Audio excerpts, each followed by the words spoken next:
In this lecture, we will discuss applications of heating effect of an electric current. मागच्या लेक्चरमध्ये आपण पाहिलं what is heating effect of an electric current. Electric करंटचे effect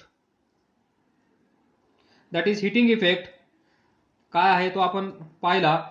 या लेक्चरमध्ये आपण पाहणार ॲप्लिकेशन्स. ॲप्लिकेशन हा जो टॉपिक आहे या करंट इलेक्ट्रिसिटी मधला शेवटचा टॉपिक. आतापर्यंत आपण इलेक्ट्रिसिटीमध्ये भरपूर साऱ्या टर्म्स पाहिल्या, इलेक्ट्रिसिटी बद्दल भरपूर काही आपण अभ्यास केला आहे. हा शेवटचा अभ्यास that is application of heating effect of current.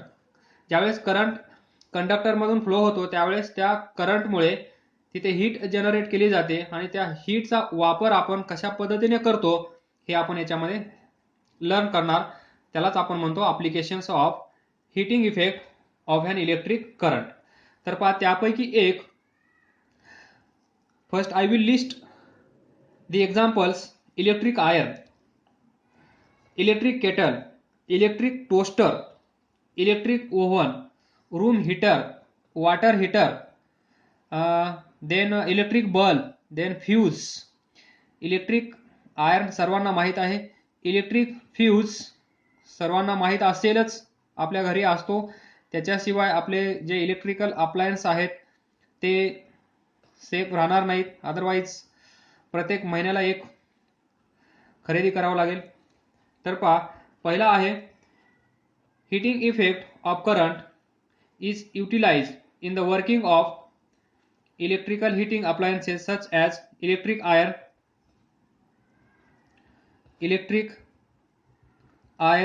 then electric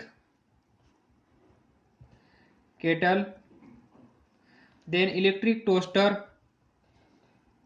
electric oven,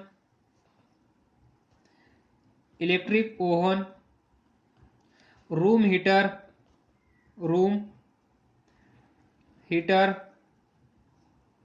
water heater, electric bulb, electric fuse. तर पहा यापैकी आपण इलेक्ट्रिक आयर्न सर्वांना माहीत आहे. याच्यामध्ये काय होतं, इलेक्ट्रिसिटी पास केली जाते. त्याच्यामधली जी कॉईल आहे ती कॉईल त्याच्यामध्ये इलेक्ट्रिसिटी गेल्यामुळे हीट जनरेट करते आणि त्या हीटचा वापर आपण आपले कपडे प्रेस करण्यासाठी करतो. हे सर्वांना माहीत आहे. हे आहे basic principle of electric iron. त्यानंतर हे पण वापरतो आपण, सर्वांच्या घरी असेल, हे पण असेल, रूम हीटर पण असेल, वॉटर हीटर तर असेलच, इलेक्ट्रिक बल्ब आहेच, इलेक्ट्रिक फ्यूज आहेच. तर पहा हे जे इलेक्ट्रिकल अप्लायन्सेस आहेत, इलेक्ट्रिकल हीटिंग अप्लायन्सेस, याला काय म्हणतो आपण, इलेक्ट्रिकल हीटिंग अप्लायन्सेस. यामध्ये काय होतं पहा, याच्यामध्ये तुम्हाला माहित आहे नायक्रोम ची वायर आपण यूज करतो. याचा रेजिस्टन्स कसा असतो, व्हेरी हाय. याचा रेजिस्टन्स व्हेरी हाय असल्यामुळे करंटला अपोज कसा होईल, स्ट्रॉंग. करंटला अपोज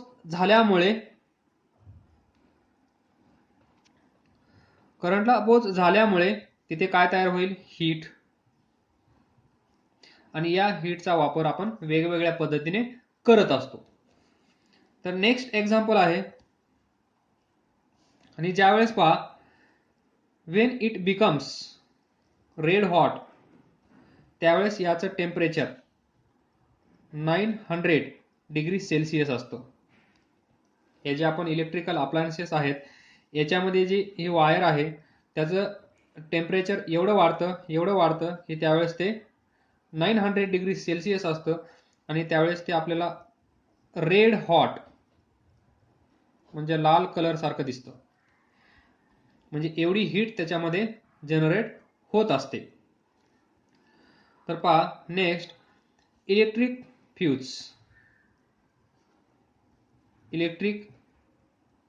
फ्यूज हा काय असतो, हे पहा, दिस is electric fuse.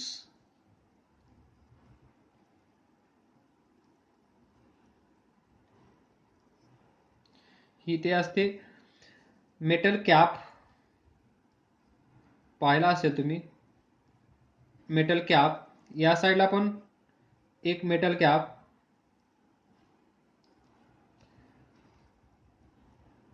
Metal cap. हे सर्व डिस्कशन तुम्हाला माहित असेल कदाचित. याच्यामध्ये नंतर एक वायर असेल, दिस वायर, आणि याला आपण म्हणतो फ्यूज वायर. आणि हे असते ग्लास ट्यूब, ग्लास ट्यूब. तर पहा, दिस fuse is a short length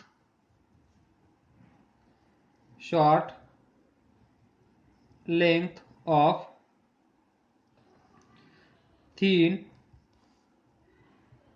tin plated copper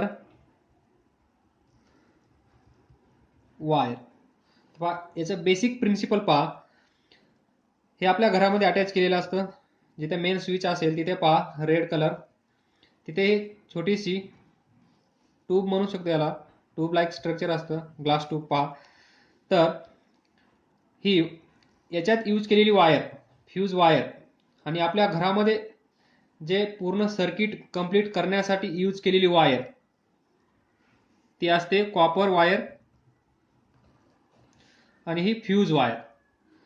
तर पहा, the thin fuse wire has higher resistance than rest of electric wiring in house. ही जी वायर आहे या वायरचा रेजिस्टन्स जास्त असतो, हॅज हायर रेजिस्टन्स, आणि याचा रेजिस्टन्स असतो लोअर कंपॅरेटिव्हली. तर यामुळे काय होतं पहा, ज्यावेळेस काही कारणामुळे आपल्या घरामध्ये करंट फ्लो जास्त होतो, when current in household electric circuit rises too much due to some reason, काही कारणामुळे आपल्या घरामध्ये जर करंट त्या वायर मधून फ्लो होणारा इन्क्रीज झाला तर काय होतं, फ्यूज वायर, ही जी फ्यूज वायर आहे ती काय होते, हीट होते. वायर हीट झाल्यामुळे तिचं टेम्परेचर एवढं वाढतं की ती मेल्ट होते, आणि मेल्ट झाल्यामुळे काय होतं, ती ब्रेक होते. पहा सिक्वेन्स, याच्यामधून जाणारा करंट इन्क्रीज झाल्यामुळे आपल्याला माहित आहे heating effect of electric current. मग करंट वाढल्यामुळे हीट वाढणार, हीट वाढल्यामुळे मेल्टिंग होणार, आणि मेल्ट झाल्यामुळे ब्रेक होणार. मग जेव्हा ही वायर ब्रेक होईल त्यावेळेस आपल्या घरामध्ये येणारा करंट स्टॉप होईल. म्हणजे समजा फ्रीज आहे, फ्रीजला करंट 9 एम्पियर पाहिजे, तर करंट फ्लो जास्त आहे असं आपण डिस्कस करत आहोत. जर करंट वाढला 15 एम्पियर झाला तर फ्रीज जळण्याची शक्यता आहे, फ्रीज खराब होण्याची शक्यता आहे, और एनी अदर इलेक्ट्रिकल अप्लायन्स खराब होण्याची शक्यता आहे. मग इकडे करंट येऊन हे इलेक्ट्रिकल अप्लायन्सेस खराब होऊ न देण्यासाठी हा काय करेल, हा ब्रेक झाल्यानंतर लागलीच या घरच्या सर्किट मधून वाहणारा करंट स्टॉप होईल, आणि करंट स्टॉप झाल्यामुळे आपल्या फ्रीज पर्यंत तो जास्तीचा करंट पोहोचणार नाही, आणि आपला फ्रीज सेफ राहील.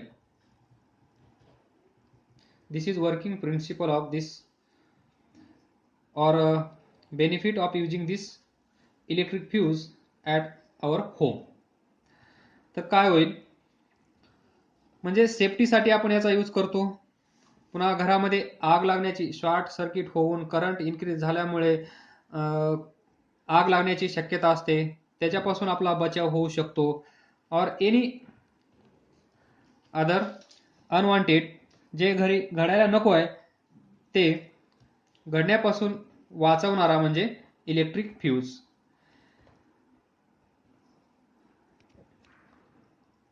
तर अशा प्रकारे आपल्याला हा इलेक्ट्रिक फ्यूज काही गोष्टीपासून म्हणजेच ज्या घडायला नको आहेत त्यांच्यापासून संरक्षण करण्याचं काम करत असतो. म्हणून आपण याला म्हणतो electric fuse is a very important application of heating effect by current. Application of heating effect of current. महत्वाचं आहे हे. काही नाहीये, ही एक ग्लास ट्यूब असेल, याच्यामध्ये एक वायर असेल, याच्यामधून करंट फ्लो होत असेल. ज्यावेळेस करंट फ्लो जास्त होईल त्यावेळेस याच्यामध्ये हीट निर्माण होईल आणि हीट एवढी वाढेल की ही वायर मेल्ट होईल आणि ही वायर मेल्ट झाल्यामुळे ती ब्रेक होईल आणि ब्रेक झाल्यामुळे घरामध्ये होणारा करंट फ्लो स्टॉप केला जाईल आणि त्या प्रकारे आपले सर्व इलेक्ट्रिकल अप्लायन्सेस सेफ ठेवण्याचं काम करेल. That is heating effect of electric current is utilized in electric fuse for protecting household wiring and electrical appliances. हा थिअरॉटिकल टॉपिक आहे, याची मी PDF तुम्हाला पाठवतो, तुम्ही रीड करा. Next last, heating effect of electric current is also used in electric bulb. Electric bulb. तर पहा, हा आहे इलेक्ट्रिक बल्ब. तेवढा व्यवस्थित चांगला ड्रॉ करता आलेला नाहीये, तरी समजून घ्या. पहा, याच्यामध्ये इथे ही जी फिलामेंट आहे ती असते थिन टंगस्टन फिलामेंट आणि याच्यामध्ये असतो आर्गॉन गॅस और नाइट्रोजन और mixture of both, mixture of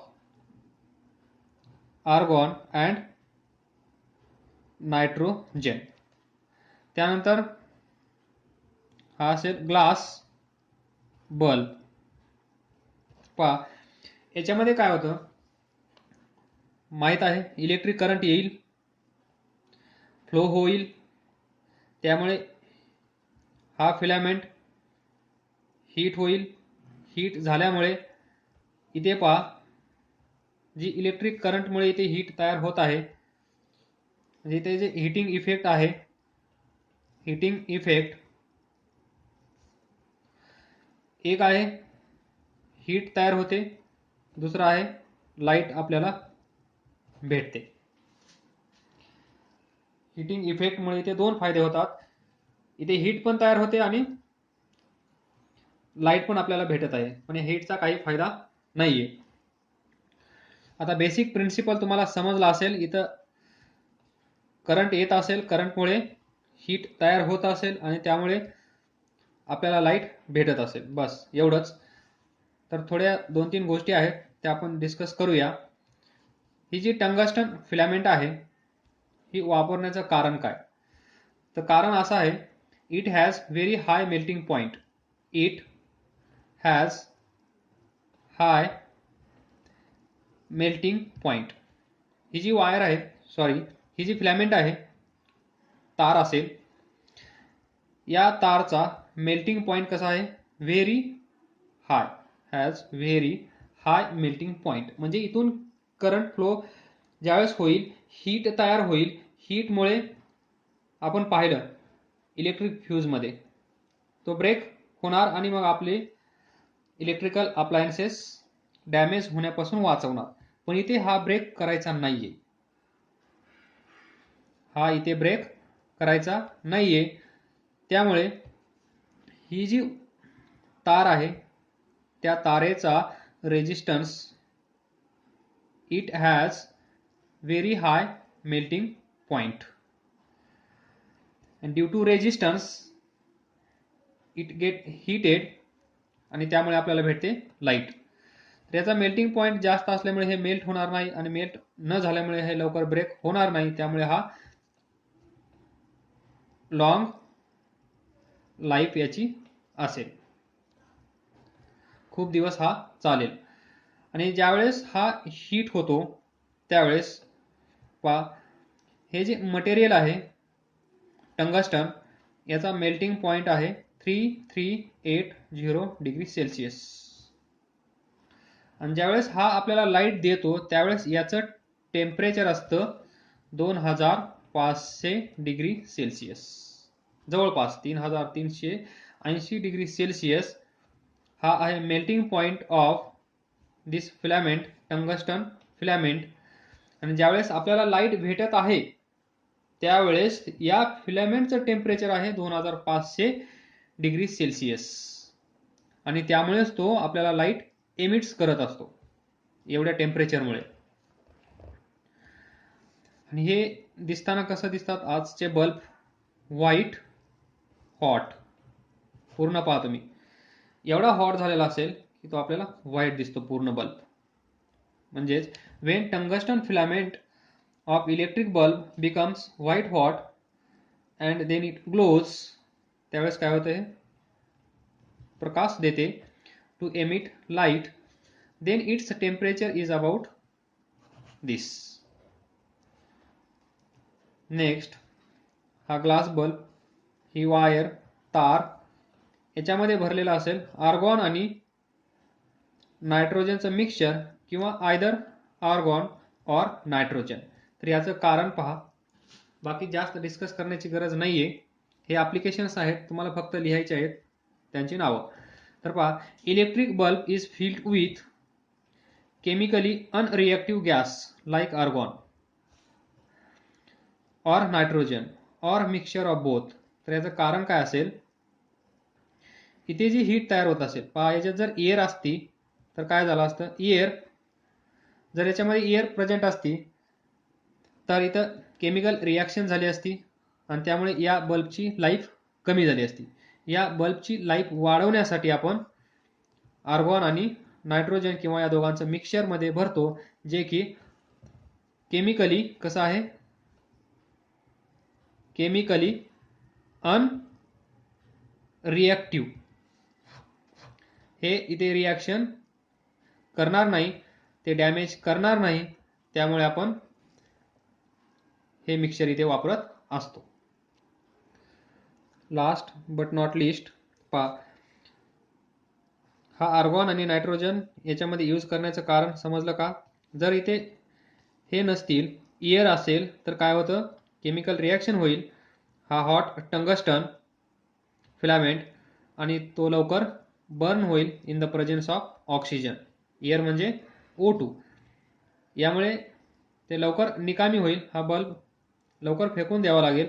मग या बल्बची लाईफ वाढवण्यासाठी आपण हे मिक्सचर वापरतो आणि हे जे मिक्सचर आहे ते कसं आहे केमिकली अनरिएक्टिव्ह, त्यामुळे याचा आपण वापर